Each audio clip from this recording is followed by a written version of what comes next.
Canto XXI. La propuesta del arco.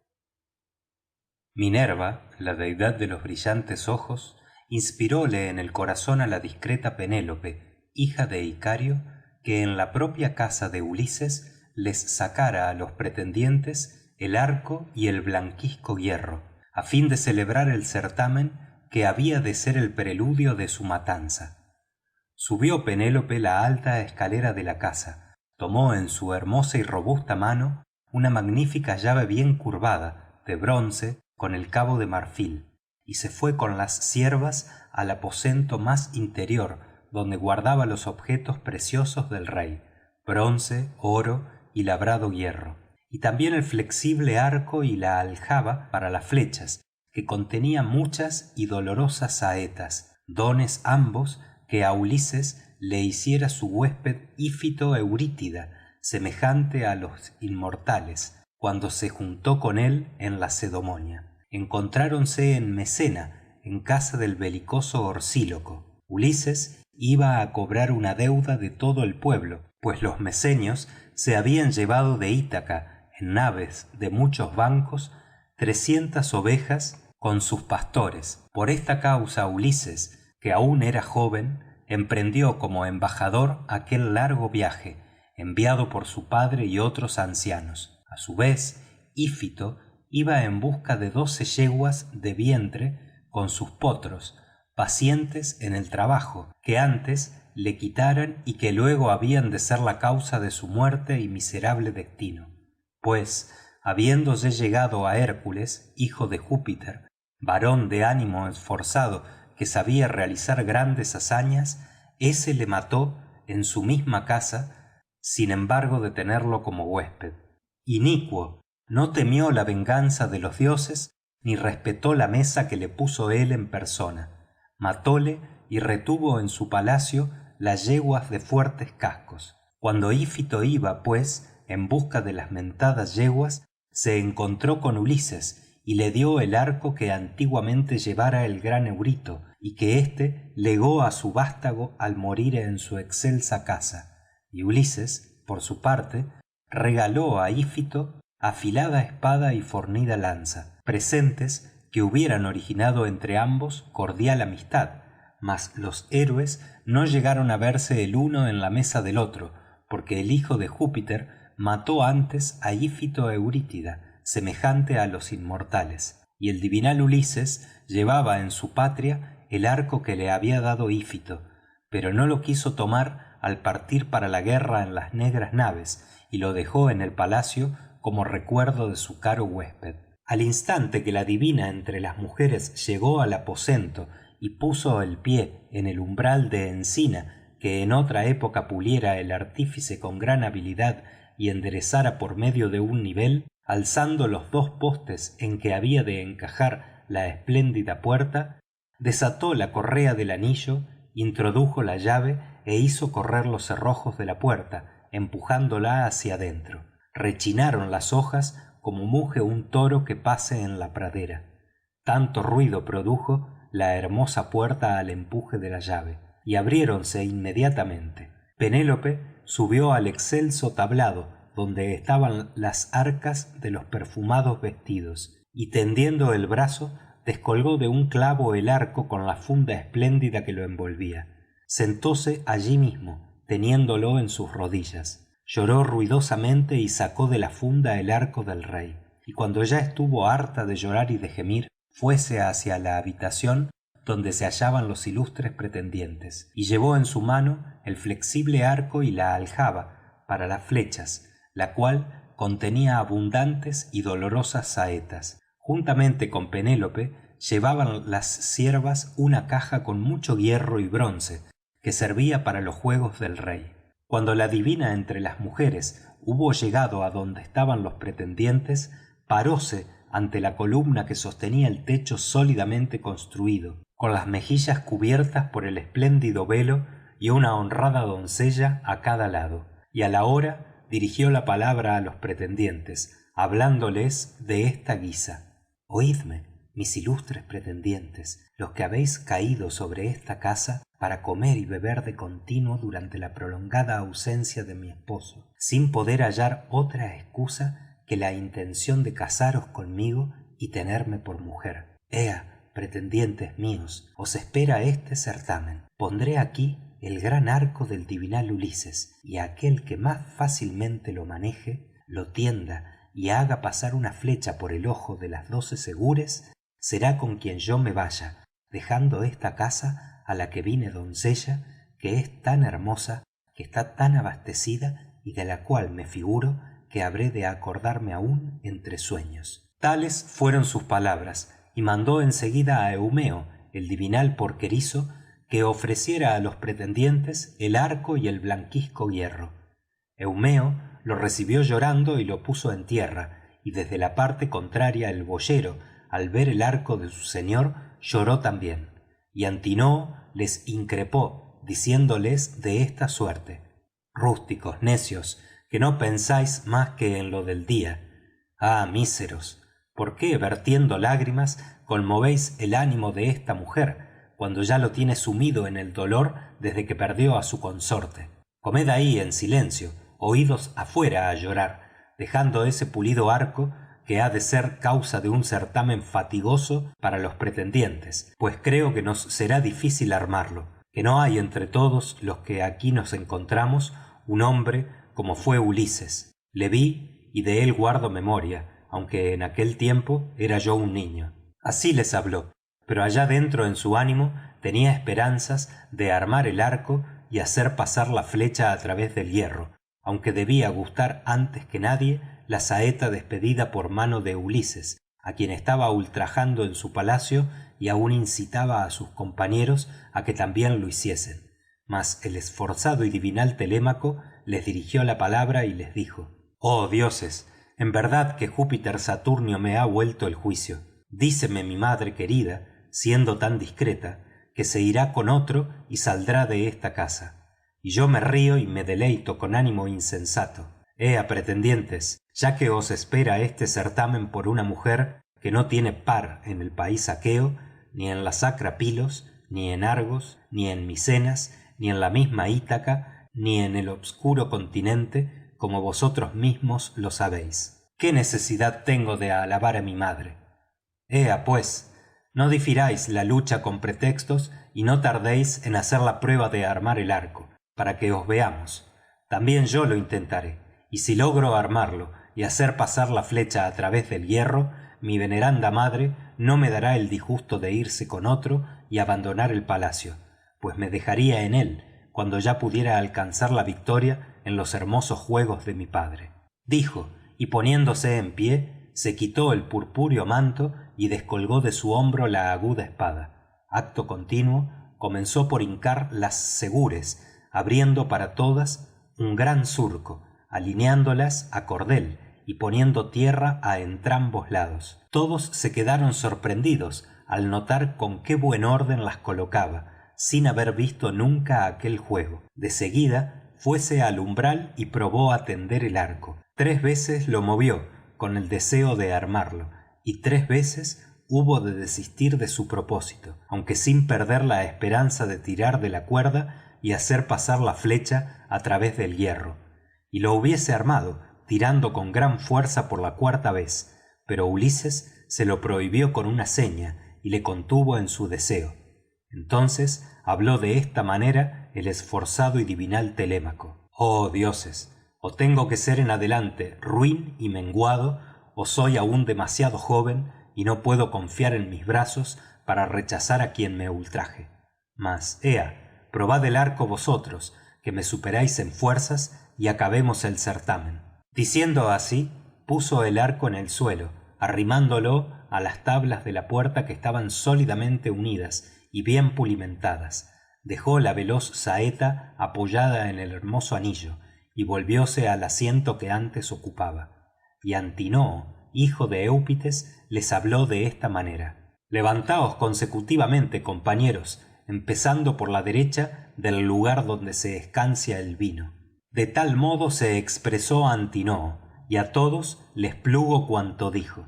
Levantóse el primero Liodes, hijo de Enope, el cual era el arúspice de los pretendientes y acostumbraba sentarse en lo más hondo, al lado de la magnífica crátera, siendo el único que aborrecía las iniquidades y que se indignaba contra los demás pretendientes. Tal fue quien primero tomó el arco y la veloz flecha. Enseguida se encaminó al umbral y probó el arco, mas no pudo tenderlo, que antes se le fatigaron con tanto tirar sus manos blandas y no encallecidas, y al momento hablóles así a los demás pretendientes: amigos, yo no puedo armarlo, tómelo otro. Este arco privará del ánimo y de la vida a muchos príncipes, porque es preferible la muerte a vivir sin realizar el propósito que nos reúne aquí continuamente y que nos hace aguardar día tras día. Ahora cada cual espera en su alma que se le cumplirá el deseo de casarse con Penélope, la esposa de Ulises, mas tan pronto como vea y pruebe el arco, ya puede dedicarse a pretender a otra Akiva de hermoso peplo, solicitándola con regalos de boda, y luego se casará aquella con quien le haga más presentes y venga designado por el destino. Dichas estas palabras, apartó de sí el arco, arrimándolo a las tablas de la puerta, que estaban sólidamente unidas y bien pulimentadas. Dejó la veloz saeta apoyada en el hermoso anillo y volvióse al asiento que antes ocupaba. Y Antinoo le increpó, diciéndole de esta suerte: Liodes, qué palabras tan graves y molestas se te escaparon del cerco de los dientes. Me indigné al oírlas. Dices que este arco privará del ánimo y de la vida a los príncipes, tan solo porque no puedes armarlo. No te parió tu madre veneranda para que entendieses en manejar el arco y las saetas, pero verás cómo lo tienden muy pronto otros ilustres pretendientes. Así le dijo, y al punto dio al cabrero Melantio la siguiente orden: ve, Melantio, enciende fuego en la sala, coloca junto al hogar un sillón con una pelleja, y trae una gran bola de sebo del que hay en el interior, para que los jóvenes, calentando el arco y untándolo con grasa, probemos de armarlo y terminemos este certamen. Tal fue lo que le mandó. Melantio se puso inmediatamente a encender el fuego infatigable, colocó junto al mismo un sillón con una pelleja y sacó una gran bola de sebo del que había en el interior. Untándolo con sebo y calentándolo en la lumbre, fueron probando el arco todos los jóvenes, mas no consiguieron tenderlo, porque les faltaba gran parte de la fuerza que para ello se requería. Y ya sólo quedaban sin probarlo Antinoo y el deiforme Eurímaco, que eran los príncipes entre los pretendientes y a todos superaban por su fuerza. Entonces salieron juntos de la casa el boyero y el porquerizo del divinal Ulises. Siguióles éste y díjoles con suaves palabras, así que dejaron a su espalda la puerta y el patio: boyero, y tú, porquerizo, os revelaré lo que pienso o lo mantendré oculto. Mi ánimo me ordena que lo diga. ¿Cuáles fuerais para ayudar a Ulises si llegara de súbito porque alguna deidad nos lo trajese? ¿Os pondríais de parte de los pretendientes o del propio Ulises? Contestad como vuestro corazón y vuestro ánimo os lo dicten. Dijo entonces el boyero: Padre Júpiter, ojalá me cumplas este voto, que vuelva aquel varón traído por alguna deidad. Tú verías, si así sucediese, cuál es mi fuerza y de qué brazos dispongo. Eumeo suplicó asimismo a todos los dioses que el prudente Ulises volviera a su casa. Cuando el héroe conoció el verdadero modo de pensar de entrambos, hablóles nuevamente diciendo de esta suerte: pues dentro está, aquí lo tenéis. Soy yo que, después de pasar muchos trabajos, he vuelto en el 20º año a la patria tierra. Conozco que entre mis esclavos tan solamente vosotros deseabais mi vuelta, pues no he oído que ningún otro hiciera votos para que tornara a esta casa. Os voy a revelar con sinceridad lo que ha de llevarse a efecto. Si por ordenarlo un dios sucumben a mis manos los eximios pretendientes, os buscaré esposa, os daré bienes y sendas casas labradas junto a la mía, y os consideraré en lo sucesivo como compañeros y hermanos de Telémaco. Y si queréis, ea, voy a mostraros una manifiesta señal para que me reconozcáis y se convenza vuestro ánimo. La cicatriz de la herida que me infirió un jabalí con su blanco diente cuando fui al Parnaso con los hijos de Autólico. Apenas hubo dicho estas palabras, apartó los harapos para enseñarles la extensa cicatriz. Ambos la vieron y examinaron cuidadosamente, y acto continuo rompieron en llanto. Echaron los brazos sobre el prudente Ulises y apretándole le besaron la cabeza y los hombros. Ulises, a su vez, besóles la cabeza y las manos, y entregados al llanto los dejara el sol al ponerse si el propio Ulises no les hubiese calmado, diciéndoles de esta suerte: cesad ya de llorar y de gemir, no sea que alguno salga del palacio, lo vea y se vaya a contarlo allá dentro. Entraréis en el palacio, pero no juntos, sino uno tras otro, yo primero y vosotros después. Tened sabida una señal que os quiero dar, y es la siguiente: los otros, los ilustres pretendientes, no han de permitir que se me dé el arco y el carcaj, pero tú, divinal Eumeo, tráelo por la habitación, pónmelo en las manos y di a las mujeres que cierren las sólidas puertas de las estancias, y que si alguna oyere gemidos o estrépito de hombres dentro de las paredes de nuestra sala, no se asome y quédese allí en silencio junto a su labor. Y a ti, divinal Filetio, te confío las puertas del patio para que las cierres, corriendo el cerrojo que sujetarás mediante un nudo. Hablando así, entróse por el cómodo palacio y fue a sentarse en el mismo sitio que antes ocupaba. Luego penetraron también los 2 esclavos del divinal Ulises. Ya Eurímaco manejaba el arco, dándole vueltas y calentándolo, ora por esta, ora por aquella parte, al resplandor del fuego. Mas ni aun así consiguió armarlo, por lo cual, sintiendo gran angustia en su corazón glorioso, suspiró y dijo de esta suerte: oh dioses, grande es el pesar que siento por mí y por vosotros todos. Y aunque me afligen las frustradas nupcias, no tanto me lamento por las mismas, pues hay muchas aqueas en la propia Ítaca, rodeada por el mar, y en las restantes ciudades, como por ser nuestras fuerzas de tal modo inferiores a las del divinal Ulises, que no podamos tender su arco. Vergonzoso será que lleguen a saberlo los venideros. Entonces Antinoo, hijo de Eupites, les habló diciendo: Eurímaco, no será así, y tú mismo lo comprendes. Ahora, mientras se celebra en la población la sacra fiesta del dios, ¿quién lograría tender el arco? Ponedlo en tierra tranquilamente y permanezcan clavadas todas las segures, pues no creo que se las lleve ninguno de los que frecuentan el palacio de Ulises Laertíada. Mas, ea, comience el escanciador a repartir las copas para que hagamos la libación y dejemos ya el corvo arco. Y ordenad al cabrero Melantio que al romper el día se venga con algunas cabras, las mejores de todos sus rebaños, a fin de que, en ofreciendo los muslos a Apolo, célebre por su arco, probemos de armar el de Ulises y terminemos este certamen. De tal suerte se expresó Antinoo, y a todos les plugo lo que proponía.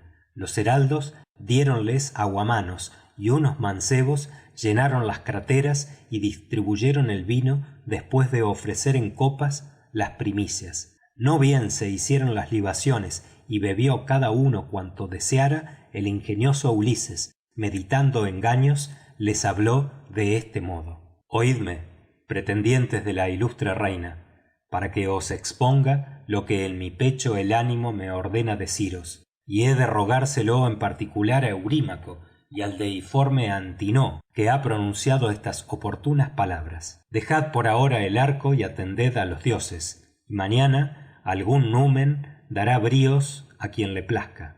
Ea, entregadme el pulido arco y probaré con vosotros mis brazos y mi fuerza, si por ventura hay en mis flexibles miembros el mismo vigor que anteriormente, o ya se lo hicieron perder la vida errante y la carencia de cuidados. Así dijo. Todos sintieron gran indignación, temiendo que armase el pulido arco, y Antinoo le increpó, hablándole de esta manera: oh, el más miserable de los huéspedes, tú no tienes ni sombra de juicio. ¿No te basta estar sentado tranquilamente en el festín con nosotros, los ilustres, sin que se te prive de ninguna de las cosas del banquete, y escuchar nuestras palabras y conversaciones, que no oye huésped ni mendigo alguno? Sin duda te trastorna el dulce vino, que suele perjudicar a quien lo bebe ávida y descomedidamente. El vino dañó al ínclito centauro Euritión cuando fue al país de los lapitas y se halló en el palacio del magnánimo Piritoo. Tan luego como tuvo la razón ofuscada por el vino, enloqueciendo, llevó al cabo perversas acciones en la morada de Piritoo. Los héroes, poseídos de dolor, arrojáronse sobre él y arrastrándolo hacia la puerta, le cortaron con el cruel bronce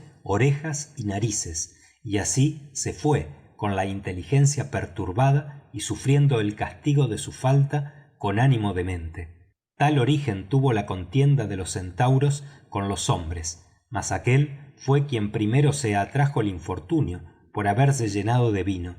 De semejante modo te anuncio a ti una gran desgracia si llegares a tender el arco, pues no habrá quien te defienda en este pueblo, y pronto te enviaremos en negra nave al rey Équeto, plaga de todos los mortales, del cual no has de escapar sano y salvo. Bebe pues tranquilamente y no compitas con hombres que son más jóvenes. Entonces la discreta Penélope le habló diciendo: Antinoo, no es decoroso ni justo que se ultraje a los huéspedes de Telémaco, sean cuales fueren los que vengan a este palacio. ¿Por ventura crees que si el huésped, confiando en sus manos y en su fuerza, tendiese el grande arco de Ulises, me llevaría a su casa para tenerme por mujer propia? Ni él mismo concibió en su pecho tal esperanza, ni por su causa ha de comer ninguno de vosotros con el ánimo triste, pues esto no se puede pensar razonablemente.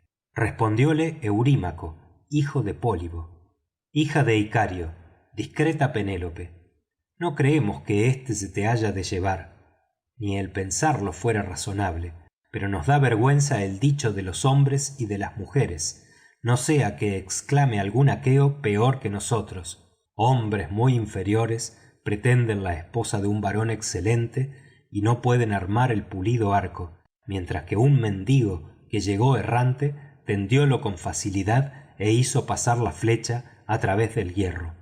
Así dirán, cubriéndonos de oprobio.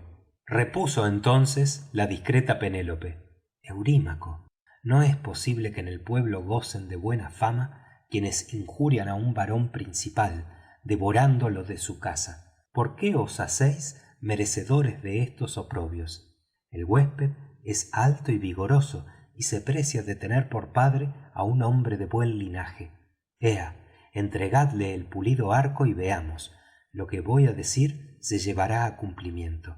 Si tendiere el arco, por concederle a Apolo esta gloria, le pondré un manto y una túnica, vestidos magníficos, le regalaré un agudo dardo para que se defienda de los hombres y de los perros, y también una espada de doble filo, le daré sandalias para los pies y le enviaré a donde su corazón y su ánimo deseen. Respondióle el prudente Telémaco: Madre mía, ninguno de los aqueos tiene poder superior al mío para dar o rehusar el arco a quien me plega, entre cuantos mandan en la áspera Ítaca o en las islas cercanas a la Élide, tierra fértil de caballos.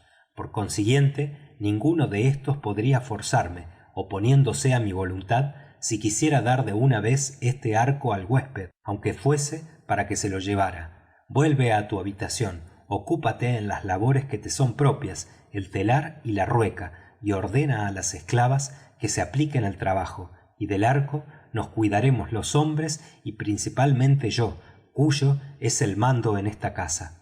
Asombrada se fue Penélope a su habitación, poniendo en su ánimo las discretas palabras de su hijo. Y así que hubo llegado con las esclavas al aposento superior, lloró por Ulises, su querido consorte, hasta que Minerva, la de los brillantes ojos, difundióle en los párpados el dulce sueño.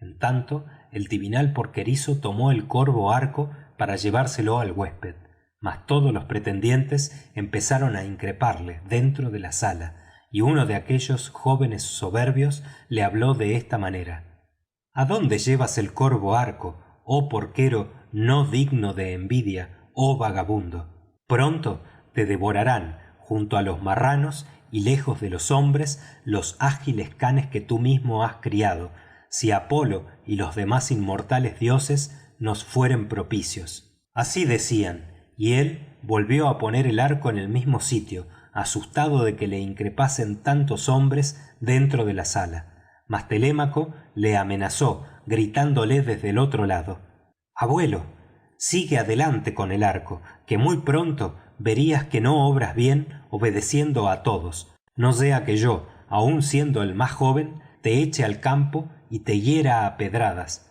ya que te aventajo en fuerzas.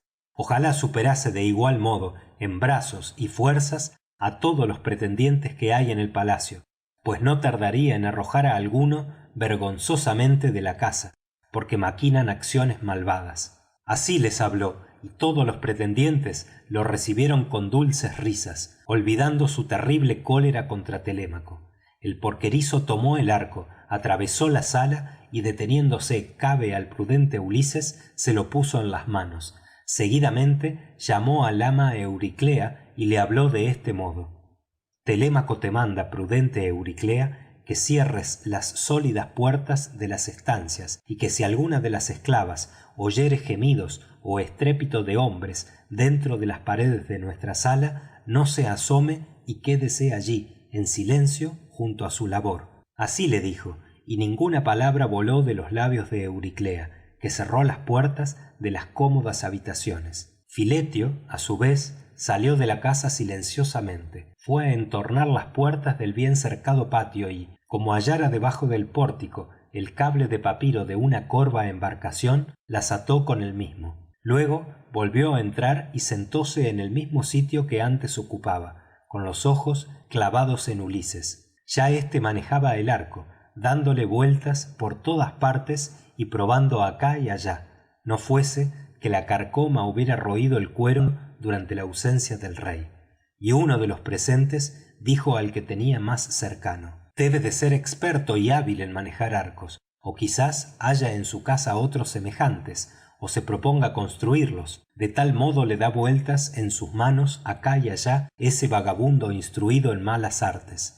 Otro de aquellos jóvenes soberbios habló de esta manera: «Así alcance tanto provecho como en su vida podrá armar el arco». De tal suerte se expresaban los pretendientes. Mas el ingenioso Ulises, tan luego como hubo tentado y examinado el gran arco por todas partes, cual un hábil citarista y cantor tiende fácilmente con la clavija nueva la cuerda formada por el retorcido intestino de una oveja que antes atara del uno y del otro lado, de este modo, sin esfuerzo alguno, armó Ulises el grande arco. Seguidamente probó la cuerda, haciéndola con la diestra, y dejóse oír un hermoso sonido muy semejante a la voz de una golondrina. Sintieron entonces los pretendientes gran pesar, y a todos se les mudó el color. Júpiter despidió un gran trueno como señal, y holgóse el paciente divino Ulises de que el hijo del artero Saturno le enviase aquel presagio.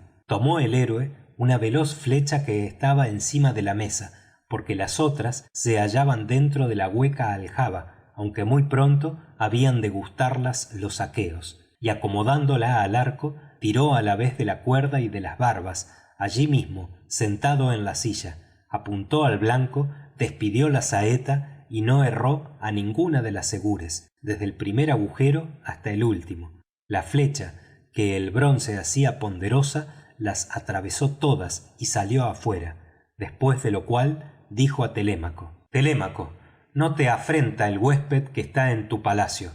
Ni erré el blanco, ni me costó gran fatiga armar el arco.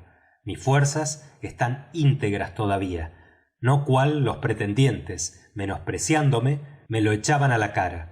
Pero ya es hora de aprestar la cena a los aqueos, mientras hay luz, para que después se deleiten de otro modo, con el canto y la cítara, que son los ornamentos del banquete». Dijo e hizo con las cejas una señal, y Telémaco, el caro hijo del divinal Ulises, ciñó la aguda espada, asió su lanza y, armado de reluciente bronce, se puso en pie al lado de la silla junto a su padre. Fin del canto 21.